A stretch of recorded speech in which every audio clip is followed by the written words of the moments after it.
നീ ഇത് കണ്ട, ഇതില് മന്ത്രിമാര് പഴിക്കും. അതായത് 30 ദിവസം ജയിലിൽ കിടന്നു കഴിഞ്ഞാൽ 31ാമത്തെ ദിവസം മന്ത്രിസ്ഥാനം പോയി. ഇതവസ്ഥ. ബെസ്റ്റ് ആയിണ്ട്. ഇതിനാണോ പ്രതിപക്ഷം എത്ര കലാപം ഉണ്ടാക്കിയത്? നിവന്മാരെ പാർട്ടി ഓഫീസ് വീര് ജയിലേക്ക് മാറ്റേണ്ടി വരുമോ? അതാണ് ഇപ്പോൾ നടന്നത്. അല്ലെങ്കിൽ ഇപ്പൊ ഇവന്മാരെ എതിർക്കേണ്ട ആവശ്യമൊന്നുമില്ലല്ലോ. അല്ല, നമ്മൾക്ക് ഈ രാഷ്ട്രീയം ചർച്ച ചെയ്താ വർക്കാവോ? വർക്കായ പറ്റൂടാ.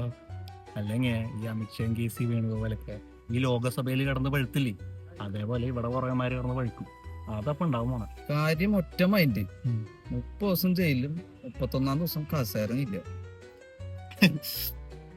സത്യത്തിൽ ഇപ്പൊ പറഞ്ഞു കഴിഞ്ഞാൽ നിങ്ങൾ ഈ ജോത്സ്യന്മാരുടെ ഭാഷയിൽ പറയുന്ന പോലെ തന്നെ ധനാഷ്ടവും മാനഹാരി മാത്രല്ല, ബേസിക്കലി മന്ത്രിസ്ഥാനം കെട്ടും. അടിപൊളി.